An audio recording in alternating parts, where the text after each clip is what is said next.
کوئی شخص یقین کے ساتھ نہیں کہہ سکتا کہ اب حالات کا کیا رخ ہوگا، اس لیے کہ ظاہر بات ہے قرآن مجید میں مستقبل کے بارے میں خود حضور سے کہلوایا گیا، وَإِنْ أَدْرِي أَقَرِيبٌ أَمْ بَعِيدٌ مَا تُوعَدُونَ۔ لوگوں مجھے معلوم نہیں ہے کہ جس بات کی تمہیں خبر دی جا رہی ہے وہ قریب آ چکا ہے یا دور ہے۔ وَإِنْ أَدْرِي لَعَلَّهُ فِتْنَةٌ لَكُمْ وَمَتَاعٌ إِلَىٰ حِينٍ، اور میں نہیں جانتا، ہو سکتا ہے اللہ کچھ اور مہلت دے دے تمہیں، اور کچھ اور آزمائش جو ہے اس کے لیے تمہارے لیے کوئی اور مہلت عطا فرما دے، ہو سکتا ہے۔ تو میں بھی کسی دعوے سے نہیں کہہ رہا، لیکن دو امکانات ہیں۔ امکان نمبر ایک کیا ہے؟ ابھی عالم اسلام کا ایک سالڈ بلاک ہے جو یہودی ورلڈ آرڈر کی نگاہوں میں کھٹک رہا ہے۔ میں کھٹکتا ہوں دل یزداں میں کانٹے کی طرح۔ اگرچہ ان کی اسٹریٹجی کیا ہے، ایک ایک کر کے ان کے حصے بکھرے کر کے تیا پانچا کرو۔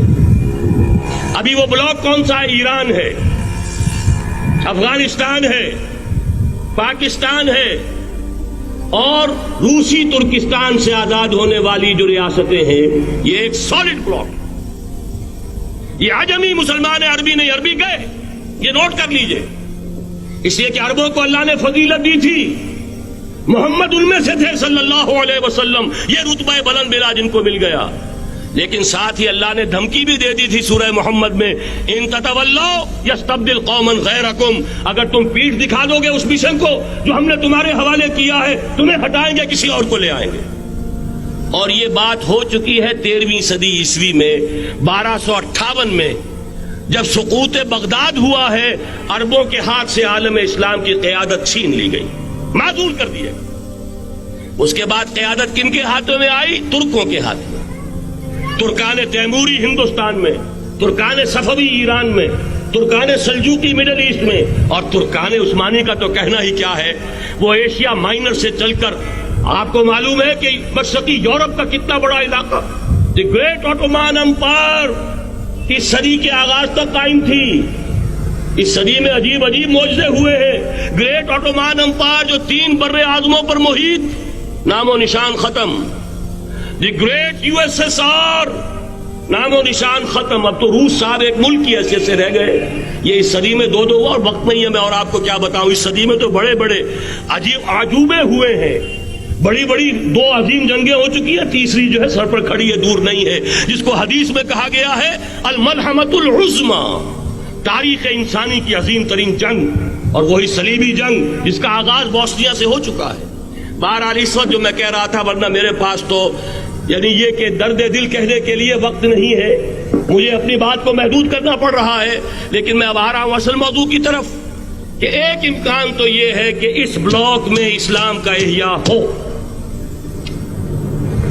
اور اس کے لیے کچھ نویدیں بھی موجود ہیں احادیث نبویہ میں۔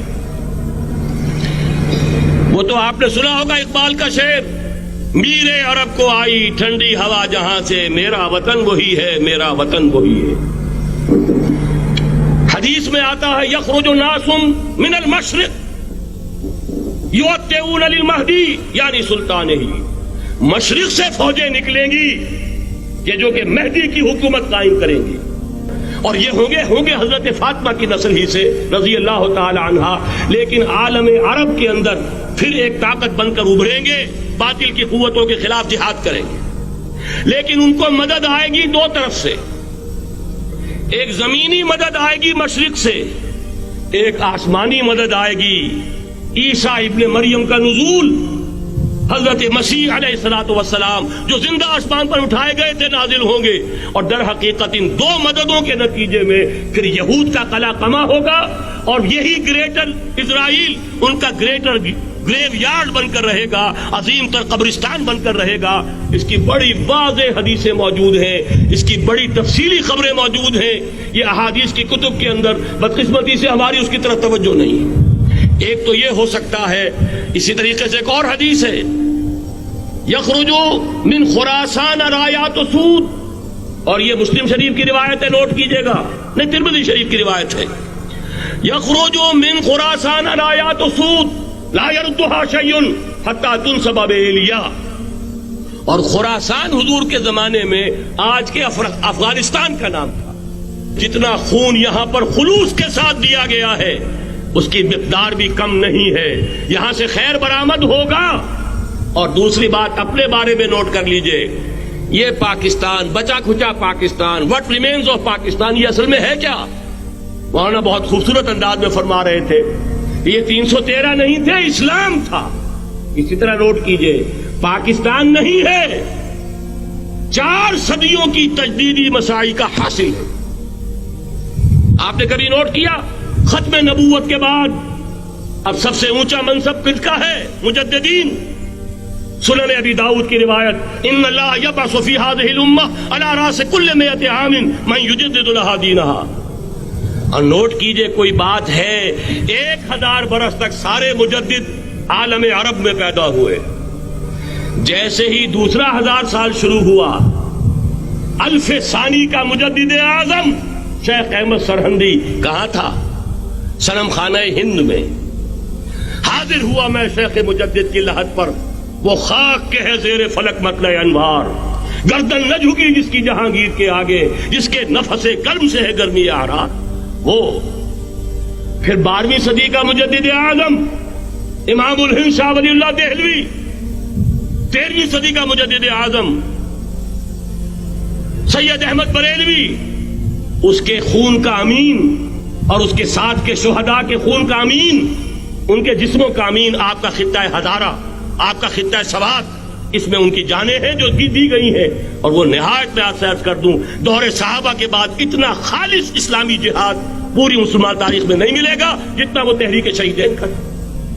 14ویں صدی ہجری میں شیخ الہند جیسا مجاہد اعظم کہ انگریز نے گرفتار کر کے قید بھی کیا ہے, تو کہاں ہندوستان میں نہیں, کہاں جزیرہ سائرس, کیا نام تھا, مالٹا, جزیرہ مالٹا بحر روم میں. اقبال کے نفس سے ہے لالے کی آگ تیز, ایسے غزل سرا کو چمن سے نکال دو. کہیں ہندوستان کی کسی جیل میں ہوا تو شاید اس کے نفس کی گرمی ہی سے کوئی حرارت پیدا ہو جائے. اور اسی صدی میں 14ویں صدی ہجری میں اقبال جیسا مفکر, اسی 14ویں صدی ہجری میں مودودی جیسا مصنف, اسی 14ویں صدی ہجری میں مولانا الیاس جیسا مبلغ رحمہم اللہ, عظیم شخصیتیں. آج پورے عالم اسلام میں آپ کو تبلیغی دوست ملیں گے. یہ کہاں سے شروع ہوئی تحریک؟ دہلی کی ایک چھوٹی سی مسجد سے. وہ مسجد بنگلے والی اب تو بڑی عالیشان ہو گئی ہے, جب وہاں شروع ہوا تھا کام بڑی چھوٹی سی مسجد. یہ سارے کام یہاں کیوں ہوئے؟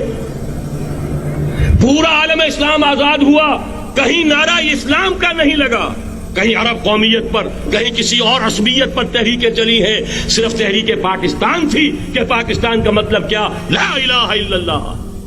کوئی سبب ہے کہ یہاں قرارداد مقاصد پاس ہوئی, حاکمیت اللہ کی ہے. کہ اکبر نام لیتا ہے خدا کا اس زمانے میں. یہ سارا ماضی سامنے رکھیے اور حضور کی دی ہوئی پیشین گوئیوں کا مستقبل سامنے رکھیے. ان دونوں سے ثابت ہوتا ہے اس خطہ ارضی سے کچھ ہونا ہے.